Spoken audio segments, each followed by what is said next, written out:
Jason Carter, a 45-year-old entrepreneur and former musician, had recently acquired Empire Motors, a high-end car dealership in Riverton, a bustling metropolitan city. He had worked his way up from humble beginnings and knew firsthand how appearances could lead to false judgments. Wanting to understand how his new business operated when no one knew who he was, Jason devised a simple plan. He would visit the dealership dressed as an average customer. Wearing a faded hoodie, well-worn jeans, and a pair of sneakers, he pulled up to the dealership in an older SUV, parking at the back of the lot. The sun reflected off the sleek luxury cars lined up in perfect rows, their polished surfaces gleaming under the bright sky. Taking a deep breath, Jason stepped out of his vehicle, his heart pounding with anticipation. He wasn't here to flaunt power. He was here to observe. As he entered the air-conditioned showroom, the scent of leather and fresh wax filled his senses. He noticed a few employees chatting near the front desk, their laughter cutting off the moment they saw him. Jason felt the shift in energy. Curious glances, quiet murmurs. The moment of truth had begun. Jason took a slow, deliberate look around the showroom, his fingers grazing the polished hood of a sleek black sports car. The atmosphere was quiet, the low hum of business occasionally interrupted by the sound of heels clicking against the floor. He didn't have to wait long before someone approached him. A woman in her late 40s, dressed in a fitted navy blazer and sharp heels, strode toward him with an air of authority. Her name tag read, Victoria Harper, Sales Manager. Jason could tell right away she was in charge. Her expression was carefully neutral, but there was something in her eyes that gave away her skepticism. "Excuse me," Victoria said, her tone polite but clipped. "Can I help you?" Jason smiled, keeping his posture relaxed. "Yeah, just looking around," he replied, nodding toward the vehicles on display. Victoria gave a tight smile. "Are you looking for anything in particular?" Jason shrugged. "Thinking about upgrading. Got a recommendation?" Her gaze flickered down to his scuffed sneakers before returning to his face. "Well," she said, carefully choosing her words, "we specialize in high-performance luxury vehicles here. Most of our inventory requires pre-approval before purchase." Jason raised an eyebrow, catching the implication immediately. "Pre-approval?" he repeated, his voice light, though he felt the sting of her assumption. Victoria maintained her composed smile. "Yes, many of our customers arrange financing ahead of time, given the price range of our vehicles." She paused. "Perhaps I could show you something more budget-friendly?" Jason let out a quiet chuckle, shaking his head slightly. He had expected some level of bias, but the directness of her words still caught him off guard. "Budget-friendly?" he echoed, playing along. "What do you have in mind?" Victoria's posture stiffened slightly, as if she realized she might have been too forward, but she recovered quickly. "I can put together a list of pre-owned models that might be a better fit," she offered. "Reliable, economical, and within a more accessible price point." Jason held her gaze, his expression unreadable. "You don't think I'd be interested in one of these?" he asked, nodding toward a nearby luxury sedan with an elegant black finish. Victoria hesitated for a fraction of a second before responding. "I just want to be realistic with you," she said, her voice carrying a practiced warmth. "This dealership caters to a particular clientele, and I wouldn't want to waste your time." Jason let her words settle, the weight of them hanging between them. He could feel the subtle tension in the air, the quiet expectation that he would simply accept her judgment and leave. But instead, he smiled faintly, sliding his hands into his pockets. All right, he said smoothly. Let's see what you've got. Victoria blinked, momentarily caught off guard, before nodding. I'll be right back, she said, turning on her heel and walking briskly toward her office. Jason exhaled slowly, glancing around. The game had just begun. Jason stood in the middle of the gleaming showroom, his hands tucked into his pockets as he took in the atmosphere. Employees resumed their conversations, but he could still feel their occasional glances in his direction. The scrutiny was subtle but unmistakable. The quiet judgment, the assumption that he didn't belong. It wasn't anger that filled him, but a sense of quiet amusement. He had faced this kind of bias before. It never surprised him, but it always disappointed him. A few minutes later, Victoria returned, a neatly printed list in hand. She offered it to him with a rehearsed smile. "Here are a few options that might be more in line with what you're looking for," she said smoothly. Jason unfolded the paper and skimmed through the listings. A used sedan, an older SUV, a compact hybrid, not a single high-end vehicle in sight. His lips curled in faint amusement as he glanced back up at her. "Interesting selection," he commented. Victoria nodded, clearly pleased with her work. "Yes, these are all reliable choices, efficient, affordable, and practical." Jason tapped the paper with his finger. "And what makes you think I'm looking for affordable and practical?" For the first time, Victoria hesitated, just briefly, before composing herself. "I've been in this business a long time," she said, her tone even. "I can usually tell what someone is looking for." Jason tilted his head, studying her. "Oh? And what is it that you think you know about me?" Victoria's polite mask faltered for just a second before she reinforced it with another professional smile. "I just want to make sure we're focusing on the right options for your needs," she said, deflecting the question.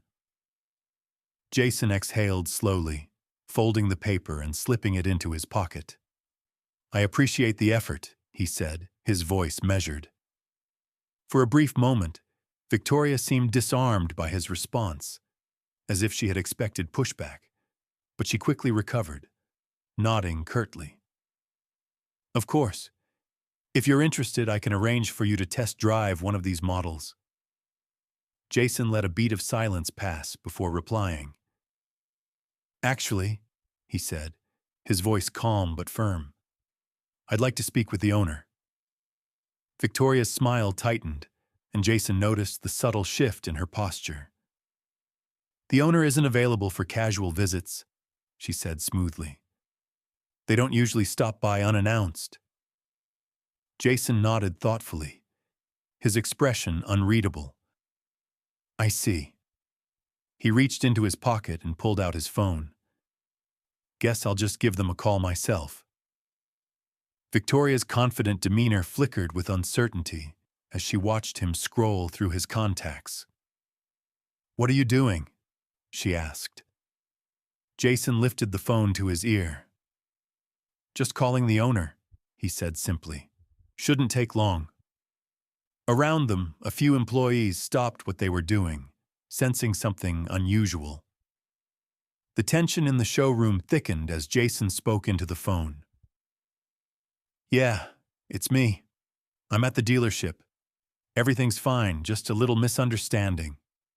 Could you let them know I'm here?" He ended the call and slipped his phone back into his pocket, turning back to Victoria with an easy smile. "They'll be here shortly," he said. Victoria's expression twisted in confusion. Who did you just call?" Jason glanced around the showroom, his gaze settling on the employees who were now watching with interest. He smirked slightly. "Guess we'll find out." The room fell into an uneasy silence, the weight of the moment pressing down on everyone. Victoria shifted uncomfortably, her polished confidence now showing signs of cracking. Minutes passed, but to everyone in the showroom, it felt like an eternity. Then, the soft ding of the dealership's main doors opening sliced through the tension. A sharply dressed man in a navy suit strode inside, his polished shoes clicking against the tile floor. His eyes immediately locked onto Jason, and a wide smile spread across his face. "Mr. Carter," the man greeted warmly, extending his hand. "So good to see you." Jason shook his hand firmly, his own smile subtle but knowing. "Thanks for coming, Vince." "Appreciate it." Victoria's clipboard nearly slipped from her grasp as her eyes darted between Jason and Vincent, the dealership's regional director. Her confusion quickly turned into something closer to alarm. "Wait, Mr. Carter?" she echoed, her voice unsteady. Vincent turned to her, his friendly expression shifting into something more professional. "I see you've already met Mr. Carter," he said smoothly. Victoria swallowed hard, her face paling. I didn't realize." "You didn't realize he's the new owner of this dealership?" Vincent finished for her, his tone sharp. The silence that followed was deafening. Victoria's face drained of color as the realization hit her. The man she had judged so quickly, the one she had assumed didn't belong, was actually Jason Carter, the new owner of Empire Motors. A slow, heavy silence settled over the room as employees exchanged uneasy glances.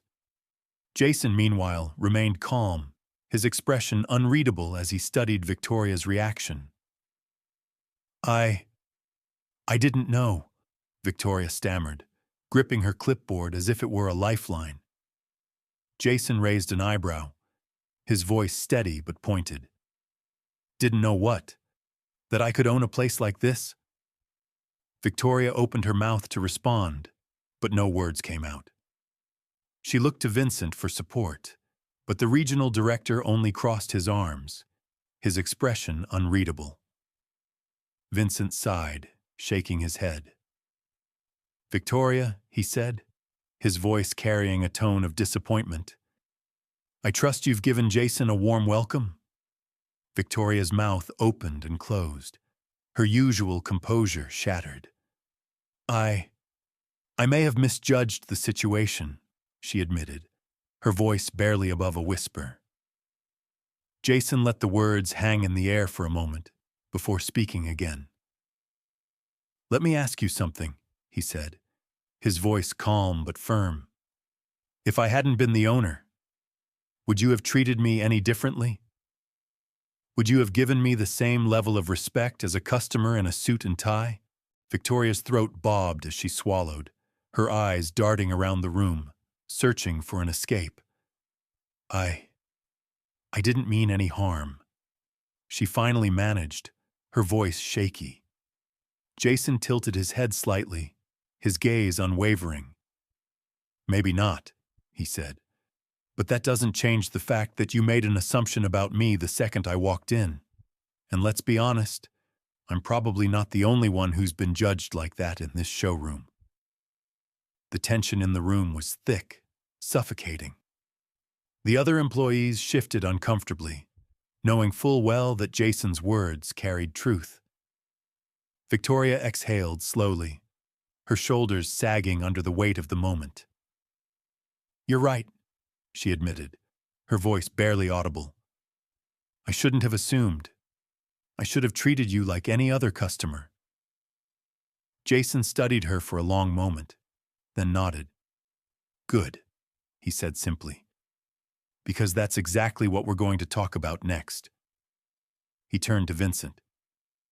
"Gather the team in the conference room," he said. "We need to have a serious conversation about how this dealership operates." Vincent nodded. "Understood."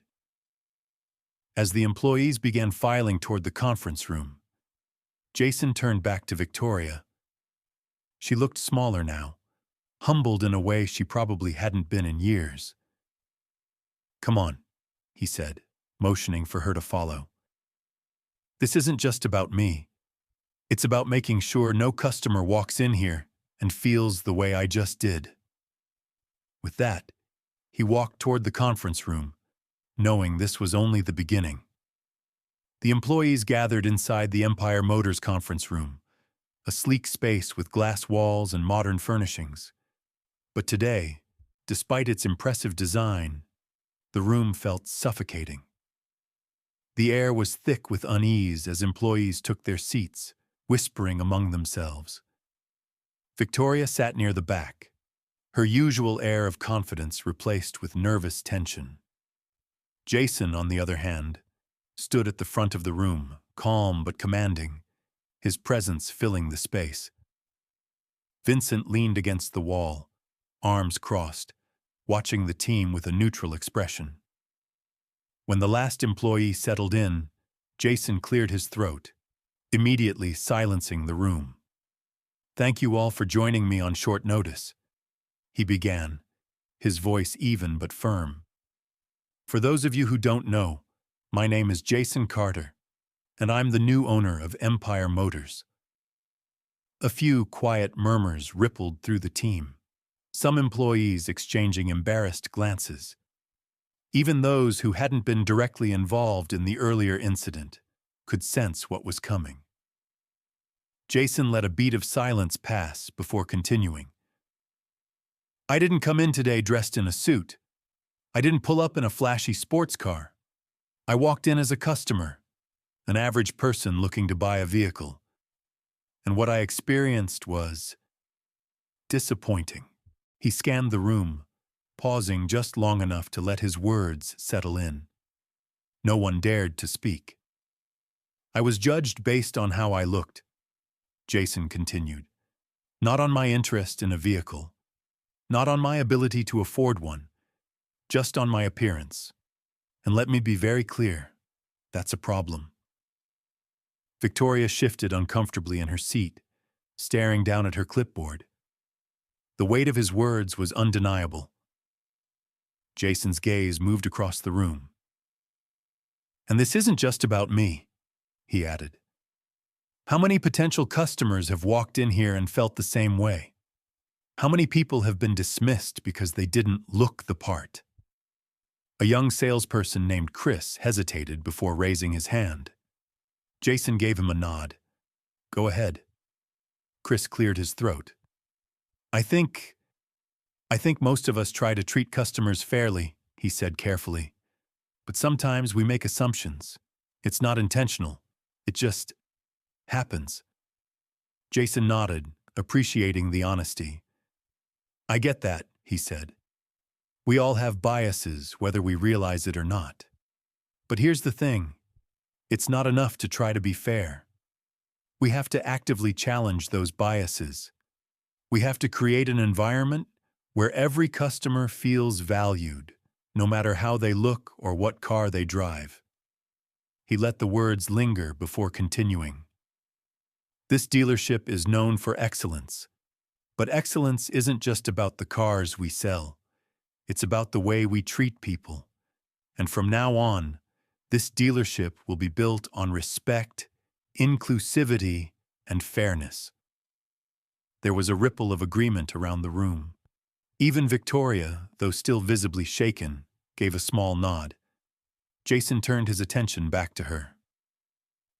"Victoria," he said gently but firmly, "I want to give you the opportunity to speak.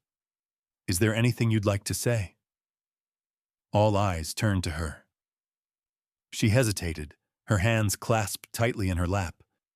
When she finally spoke, her voice was quieter than usual. "I made a mistake," she admitted, her cheeks flushed. "I misjudged you, and for that, I'm truly sorry." Jason nodded, his expression unreadable. "Thank you for saying that," he said. "But this isn't just about an apology. This is about making sure it doesn't happen again." He turned to the rest of the team. "Moving forward, we'll be implementing new training programs to ensure that every customer is treated with respect. No exceptions." The room remained silent. but the shift was palpable. Jason could see it in their faces, the realization that change was necessary. He straightened his posture, his tone firm. If anyone has an issue with that, now is the time to speak up. No one did. Jason let the silence stretch before giving a satisfied nod. Good, he said. Then let's get to work. The room remained silent as Jason let his words settle. He could see the weight of the conversation sinking into his employees, some nodding in quiet agreement, while others stared down at the table, lost in thought. Change wasn't easy, but it was necessary, and he was here to make sure it happened. Victoria still looked shaken, but Jason could tell she was reflecting. Her usual sharp, confident demeanor had softened. Whether it was embarrassment or genuine realization, he wasn't sure yet, but he would soon find out. Jason took a deep breath and continued, his tone steady. I didn't come here to single anyone out, he said. I came to understand the culture of this dealership. I came to see what kind of experience customers are getting when they walk through these doors. What I experienced today showed me that we have work to do. He scanned the room, making eye contact with each employee. Let's be real. Empire Motors has a reputation. We sell some of the best cars on the market, but our reputation isn't just about our inventory. It's about how we treat people. If we make someone feel like they don't belong, we lose more than a sale. We lose trust. And trust is everything in this business. Chris, the young salesperson who had spoken earlier, shifted in his seat before raising his hand again.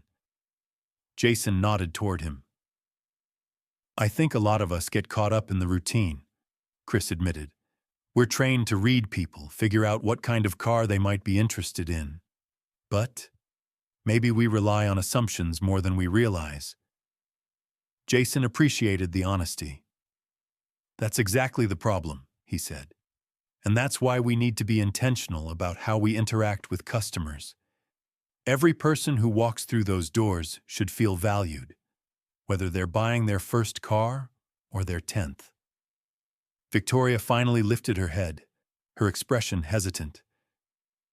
Mr. Carter, she began, her voice quieter than before.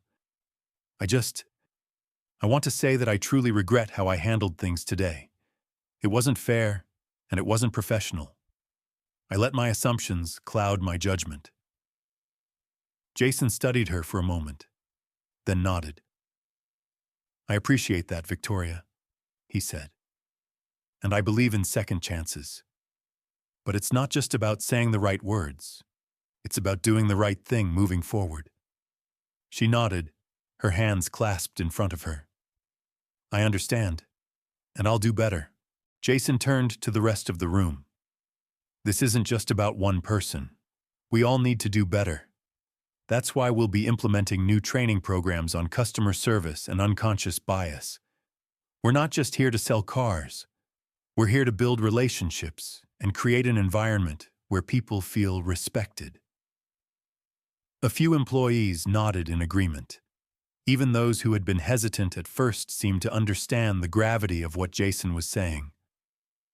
Vincent, who had remained quiet throughout most of the meeting, finally spoke up.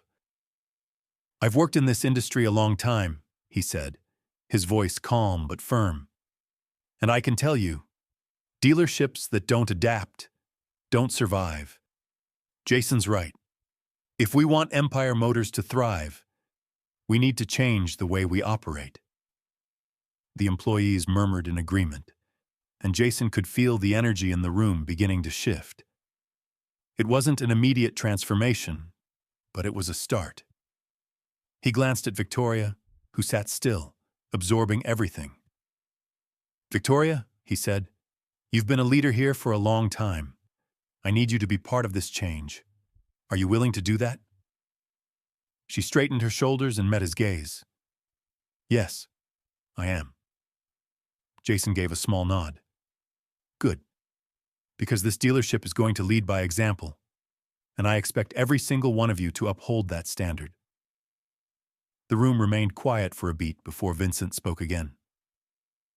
"So, when do we start?" Jason smiled faintly. "Now." The meeting ended, and the employees filed out, each one clearly processing what had just happened. Victoria lingered for a moment, then approached Jason. "I meant what I said," she told him. "I want to be better." Jason nodded. "Then show me." She nodded in return before heading back to her desk. Jason exhaled slowly, watching as his employees returned to work. The real challenge wasn't in telling them what needed to change. It was in showing them. And he was ready to do just that. A week had passed since Jason's eye-opening visit to Empire Motors, and the changes were already starting to take shape. Employees were more mindful of their approach to customers, engaging them with genuine interest rather than preconceived notions. Training sessions were underway, reinforcing the values of respect and inclusivity that Jason had emphasized. One afternoon, Jason strolled through the showroom, quietly observing. He stopped near the entrance and watched as Victoria greeted a new customer, a young artist dressed in casual attire, much like Jason had been that day. Instead of dismissing him, she engaged in warm conversation, asking thoughtful questions about what he was looking for. Her demeanor had shifted, less guarded, more welcoming. Jason smiled to himself. Change wasn't immediate, but it was happening. This wasn't just about selling cars. It was about shifting perspectives, building trust, and proving that every customer, regardless of appearance, deserved to be treated with dignity. As he turned to leave, Vincent caught up with him. "You really shook things up around here," he said with a grin. Jason chuckled. "Sometimes, all it takes is the right wake-up call." And with that, he walked out, knowing the future of Empire Motors was on the right track. This story is a powerful reminder that judging someone by their appearance can lead to missed opportunities, both in business and in life. In today's world, it's easy to form assumptions based on how someone looks, dresses, or even speaks. However, true success, whether in sales, leadership, or relationships, comes from treating every individual with respect and fairness. In professional environments, unconscious bias can impact customer service, hiring decisions, and even workplace culture. That's why companies that prioritize inclusivity and respect often thrive, as they create welcoming spaces for both employees and customers. Jason's leadership demonstrates that real change starts from the top. When business owners and managers set the tone for fairness and accountability, it influences the entire team. This isn't just about ethics. It's about long-term success. The businesses that value people over assumptions are the ones that truly stand out.